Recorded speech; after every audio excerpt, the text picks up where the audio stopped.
दोस्तों, हाल ही में जो दुनिया भर से आंकड़े सामने आए हैं उसमें भारत की ग्रोथ रेट के आंकड़ों ने पूरी दुनिया को चौंका कर रख दिया है, जो कि भारत ने इन आंकड़ों में चीन तक को पीछे छोड़ दिया है और बन गया है दुनिया का नंबर 1 देश। तो चलिए अब आपको इन आंकड़ों के बारे में थोड़ा डिटेल में बताते हैं कि भारत कैसे बना नंबर 1 और भारत ने इसमें किन किन देशों को पछाड़ा है। दोस्तों, भारत ने दुनिया में तहलका मचा दिया है और इस रिपोर्ट ने बता दिया है कि आने वाला समय भारत का है और किसी का भी नहीं है। इस रिपोर्ट को देखकर आप भी ऐसा कहेंगे। स्क्रीन पर आप ये आंकड़े देख सकते हैं जो कि IMF के द्वारा रिलीज किए गए हैं और इन आंकड़ों में कहा जा रहा है कि किस देश का क्या ग्रोथ रेट रहेगा। पहले अमेरिका की बात आई तो अमेरिका का ग्रोथ रेट रहेगा 2.1%।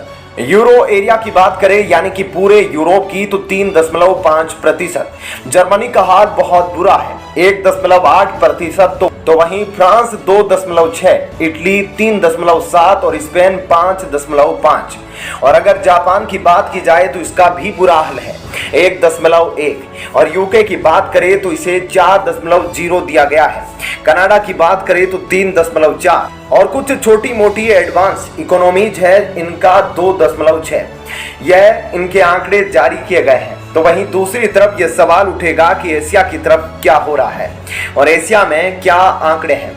तो आपको बता दें कि सबसे चौंकाने वाले आंकड़े हैं चाइना के, क्योंकि चाइना के लिए माना जा रहा था कि 7 से ऊपर जाएगा इसका GDP ग्रोथ रेट, लेकिन चाइना का ग्रोथ रेट बुरी तरीके से 3% तक ही सीमित गया है और वह भी कहा जा रहा है कि आने वाले समय में यह और भी नीचे जा सकता है। फिर रूस की बात की जाए तो रूस की स्थिति काफी बुरी है क्योंकि इसका GDP ग्रोथ रेट -2.1% रहेगा। यह तो उम्मीद जताई जा रही थी क्योंकि युद्ध का माहौल है और युद्ध में यहाँ पर ठीक ठाक खर्चा हो रहा है और प्रतिबंधों की वजह से रूस की इनकम भी डूबती जा रही है। ऐसे में रूस की ग्रोथ रेट माइनस में तो जाना लाजमी था।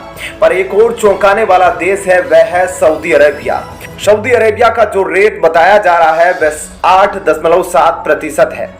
इतनी तबाही के बाद 8.7 कैसे? तो आपको बता दें यह जो आंकड़ा है उस समय का है जिस समय अचानक से दुनिया खुली और अचानक से तेल वगैरह की डिमांड बढ़ने लगी।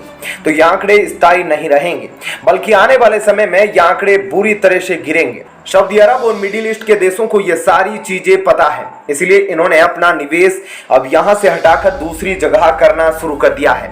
इसके अलावा नाइजीरिया 3.3%, साउथ अफ्रीका 2.0, अफ्रीका की बात की जाए तो इसका औसतन 3.9 माना जा रहा है।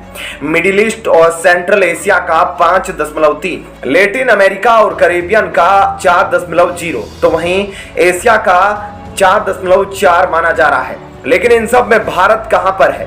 तो आपको बता दें कि भारत इस वक्त टॉप पर दिख रहा है जो कि 6.8% पर है। अब भारत और सऊदी अरबिया टॉप पर दिखाई दे रहे हैं। जहां सऊदी अरब का आंकड़ा काफी तेजी से बढ़ रहा है तो वहीं भारत का जो आंकड़ा है इस आंकड़े के साथ कुछ और भी फैक्ट सामने आ रहे हैं। स्क्रीन पर आप आर्टिकल देख सकते हैं। ऐसा कहा जा रहा है कि सऊदी अरब का खेल खत्म हो सकता है, भारत का खेल खत्म नहीं होगा। जिस तरह से पूरी दुनिया भर में अनिश्चितता है, लेकिन इसके बावजूद भारत में इन्वेस्टमेंट के लिए लंबी लाइन लगी है और पूरी दुनिया यह मान रही है कि यहां पर इन्वेस्टमेंट करना सबसे ज्यादा सुरक्षित है। महामारी के समय भी यहां पर पॉजिटिव सिग्नल मिले हैं। भारत ने जिस तरह से अपनी कमी को संभाला है ऐसे में यह बहुत सही है और इसी के साथ जाने में भलाई है क्योंकि भारत की ग्रोथ रेट बढ़ती दिखाई दे रही है, यानी भारत का यह रेट बरकरार रहेगा। तो दोस्तों, ऐसे में इस खबर के बारे में आपकी क्या राय है हमें कमेंट करके जरूर बताएं। साथ ही वीडियो को लाइक शेयर जरूर करें। चलिए अब जान लेते हैं एक और बड़ी खबर। दोस्तों, हाल ही में प्रधानमंत्री मोदी और ऋषि सुनक के बीच फोन पर बातचीत हुई और ऐसे में बातचीत करने के बाद ब्रिटेन अब पूरी तरह से एक्शन में आ चुका है और भारत के लिए वह कुछ भी करने को तैयार है। जी हां दोस्तों, आपको याद होगा हाल ही में ब्रिटेन के भारतीय हाई कमीशन पर हुए हमले के बाद ब्रिटेन ने इस पर कोई भी सख्त एक्शन नहीं लिया था। ऐसे में अब इस बारे में प्रधानमंत्री मोदी ने खुद कॉल करके ऋषि सुनक से बातचीत की है। तो चलिए अब आपको थोड़ा डिटेल में इस बारे में बताते हैं कि आखिर दोनों देशों के प्रधानमंत्रियों के बीच क्या बातचीत हुई। दरअसल दोस्तों, हाल ही में प्रधानमंत्री मोदी ने अचानक से ब्रिटेन के पीएम ऋषि सुनक को फोन मिलाया और उनसे दोनों देशों के बीच मौजूद अलग अलग मुद्दों पर बातचीत की, जिसमें ट्रेड, जियोपॉलिटिक्स और इकोनॉमी से जुड़े कई अलग अलग मुद्दे शामिल थे। लेकिन इस पूरी बातचीत में एक ऐसी बात निकलकर सामने आई जिसने पूरी दुनिया का ध्यान अपनी तरफ खींच लिया, क्योंकि ऋषि सुनक के साथ फोन पर बातचीत करते समय प्रधानमंत्री मोदी ने ब्रिटेन में मौजूद भारत विरोधी तत्वों के खिलाफ कड़ी कार्रवाई की मांग कर दी, जो भारत के कड़े रुख को साफ तौर पर दर्शाता है। दरअसल ब्रिटेन में भारत के हाई कमीशन पर हुए हमले के बाद भारत काफी सीरियस नजर आ रहा है, जिसके तहत भारत और ब्रिटेन ने कई अलग अलग लेवल पर इस मुद्दे को सुलझाने की कोशिश की। लेकिन जब भारत को ब्रिटेन की तरफ से किए गए एक्शन में संतुष्टि नहीं मिली, तब भारत ने इस पूरे मुद्दे को ज्यादा बड़े स्तर पर ही उठाना शुरू कर दिया और खुद प्रधानमंत्री मोदी का ऋषि सुनक से भारत विरोधी तत्वों के खिलाफ कड़ी कार्रवाई की मांग करना काफी बड़ी बात है, जिसने यह बात साफ कर दी कि इस बार हम एंटी इंडिया एलिमेंट पर कड़ी कार्रवाई के बिना शांत नहीं होंगे। आपको याद होगा कि इस विवाद के शुरुआती दिनों में जब ब्रिटेन की तरफ से हमें कोई एक्शन देखने को नहीं मिला था, तब भारत में मौजूद ब्रिटिश एम्बेसी के आसपास के बैरिकेडिंग पूरी तरह से हटा दी गई थी, जिसके बाद जर्नलिस्ट और दूसरी मीडिया एजेंसियों के लोग आसानी से ब्रिटिश एम्बेसी के काफी नजदीक तक जा सकते थे, जो देखकर ब्रिटेन एकदम अचानक से चौंक गया कि आखिर जिस देश में उन्हें वीआईपी ट्रीटमेंट दिया जाता था, उस देश में अचानक से उन्हें एक्स्ट्रा सिक्योरिटी तक नहीं मिल रही। जिसके बाद तुरंत इस मामले की गंभीरता को समझते हुए ब्रिटेन ने लंदन में मौजूद भारतीय हाई कमीशन के बाहर 3 चरण की पुलिस प्रोटेक्शन तैनात कर दी।